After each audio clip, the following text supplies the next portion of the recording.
अल्हम्दुलिल्लाह अल्हम्दुलिल्लाहि वकफ़ा वस्सलातु वस्सलामु अला सय्यिदिल अंबिया अम्मा बाद औज़ु बिल्लाहिस समीइल अलीम मिनश शैतानिर रजीम बिस्मिल्लाहिर रहमानिर रहीम व इज़ा कीला इन्ना वअदल्लाहि हक़्क़ुन वस्साअतु ला रैब फ़ीहा क़ुल्तुम मा नदरी मस्साअतु इन नज़ुन्नु इल्ला ज़न्नन वमा नहनु बिमुस्तयक़िनीन।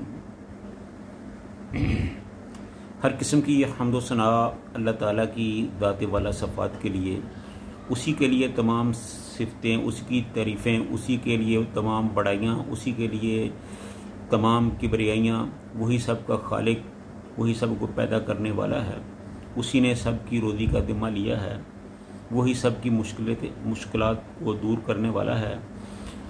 इसी तरह लाखों करोड़ों दुरूद व सलाम आमिना दिलाल, पैगम्बर हुस्न जमाल, शाफ़ी महशर, साकी कौसर, शफ़ीउल मुज़निबीन, रहमतुल लिल आलमीन, इमामुल हरमैन, इमामुल क़िबलतैन, सैयद सकलैन, जद्दुल हसनैन, हज़रत मुहम्मद रसूलुल्लाह सल्लल्लाहु अलैहि वसल्लम की ज़ात अक़दस पर।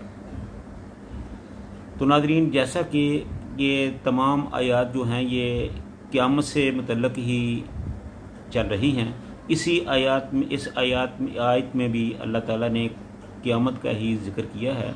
क़यामत के दिन अल्लाह ताला उन कुफ़ार मुनाफ़िकीन से मुखातब होगा और उनसे पूछेगा, व इज़ा कीला इन्ना वअदल्लाहि हक़्क़ुन वस्साअत, जब तुम्हें कहा जाता था कि अल्लाह का वादा सच्चा है और हक़ है और क़यामत में ला रैब फ़ीह, कोई शक नहीं है, यानी कि अल्लाह ताला ने फरमाया है कि क़यामत आने वाली है और अल्लाह ताला का जो वादा होता है वो बिल्कुल हक़ और सच होता है। वस्साअतु ला रैब फ़ीहा, जब जो चीज़ अल्लाह ताला ख़ुद फरमा दे उसमें किसी किस्म का कोई शक नहीं होता, बल्कि शक की उसमें गुंजाइश भी नहीं होती। कुल तुम मा नदरी मस्साअ, जब तुमसे ये कहा जाता था तो तुम आगे से ये कहते थे कि हम तो मा नदरी मस्साअ, हम तो किसी क़यामत को नहीं जानते। ये एक तो क़यामत का इनकार था और ऊपर से इस्तेहज़ा यानी मजाक था। एक तो अल्लाह ताला के पैगाम को ठुकराया जाता था और ऊपर से उसका मजाक भी उड़ाया जाता था कि कौन सी क़यामत, कहाँ की क़यामत, हम तो किसी क़यामत को जानते मानते ही नहीं हैं। तो फिर जब उनको ज़्यादा कहा जाता तो फिर इन्ना ज़ुन्नु इन्ना ज़न्ना, जब वो कहते हैं कि हम तो किसी को नहीं मानते, हाँ अलबत्ता क्योंकि हमारे पास नबी, पीर, पैगम्बर, बड़े लोग जो अल्लाह वाले थे वो तबलीग किया करते थे, तो उनकी वजह से हमें कुछ शक पड़ता है कि शायद वो क़यामत का मसला हो। वैसे हमें क़यामत पर कोई यकीन नहीं है। वमा नहनु बिमुस्तयक़िनीन, और हमें इन मसाइल पर यानी क़यामत पर किसी किस्म का कोई यकीन नहीं है। तो इस आयत में से एक अहम हकीकत ये सामने आती है, वो ये है कि क़यामत के मुनकर और क़यामत में शक रखने वाले के दरमियान कोई फ़र्क नहीं।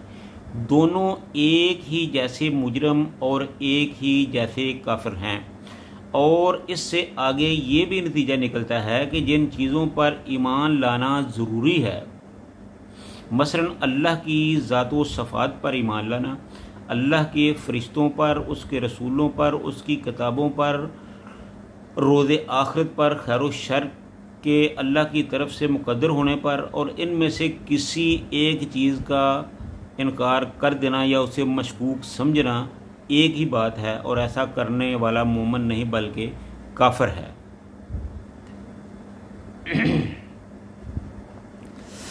रही बात ये कि आखिरत में शक करने वाले मुजरिम क्यों होते हैं, तो ये सीधी बात है कि इसका जवाब ये है कि इंसान को अहकाम इलाही का पाबंद बनाने और बनाए रखने वाली जो सबसे बड़ी चीज़ है वो यही है कि अल्लाह के सामने इंसान का जवाबदेह होना, कि जो ज़िंदगी इंसान दुनिया में गुजार रहा है, इंसान का ये अकीदा होना चाहिए कि उसका हिसाब किताब होने वाला है, और इसी चीज़ का नाम आखिरत है। जो शख्स इस पर शक करता है, जो इसको नहीं मानता, वो असल में काफिर है।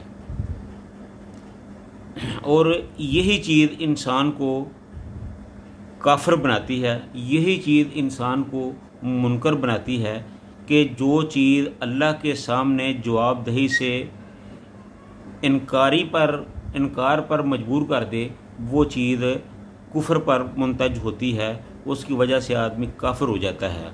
अब अगर कोई शख्स आखिरत का मुनकर हो या इसमें शक रखता हो तो दोनों सूरतों में नतीजा एक ही निकलता है, यानी इंसान बिला खौफ गुनाहों में मुब्तला हो जाता है। जब आखिरत का डर ही नहीं होगा तो लाजिम बात है कि आदमी बेधड़क होकर गुनाह करेगा। जब बेधड़क होकर गुनाह करेगा, उसको पता होगा कि मुझसे कोई पूछने वाला नहीं है, तो वो सवाब के काम से भागेगा, गुनाह के काम की तरफ लपक कर रहेगा। जब उसको अल्लाह के सामने जवाबदही का एहसास होगा तो फिर वो गुनाह के कामों से बचेगा और सवाब के कामों में दिलचस्पी लेगा। और इसीलिए कहा जाता है कि आखिरत पर इनकार करना जो है, या आखिरत पर एक तो इनकार होता है और एक यकीन होता है। इनकार करना भी कुफ्र है और यकीन करना भी कुफ्र है। क्यों कि ये दोनों चीज़ें ही इंसान की सोच को गैर मुस्तहकम, गैर पायदार बना देती हैं, और यही चीज़ इंसान के लिए बाइसे नदामत है। ये ज़रूरी है कि इंसान इस चीज़ पर अपने अकीदे को इंतहाई मुस्तहकम रखे, इस चीज़ पर ख़ुद को पक्का रखे कि कल क़यामत के दिन अल्लाह के सामने मुझे हाज़िर होना है और मुझे अल्लाह की तमाम सवालों का जवाब भी देना है। उस वक़्त तक इंसान कदम नहीं हिला सकता जब तक अल्लाह ताला के सवालों का जवाब नहीं देगा। अगर ये चीज़ इंसान के जहन में होगी तो इंसान क़यामत का इनकार भी नहीं करेगा, तो उसके बारे में शक भी नहीं करेगा, और फिर वो गुनाहों से भी बचा रहेगा। और अगर क़यामत पर इनकार किया या शक किया तो फिर इंसान गुनाह भी करेगा और सवाब के कामों से भी महरूम रखेगा, जिसका लाज़मी नतीजा कि इंसान जन्नत से महरूम हो जाएगा और जन्नत का हकदार बन जाएगा। अल्लाह ताला हम सब को कुरान पाक को, इस्लाम को, इस्लामी अकायद को समझ कर उस पर अमल करने की तौफ़ीक़ अता फ़रमाए। व आखिरु दावाना अनिल हम्दुलिल्लाहि रब्बिल आलमीन।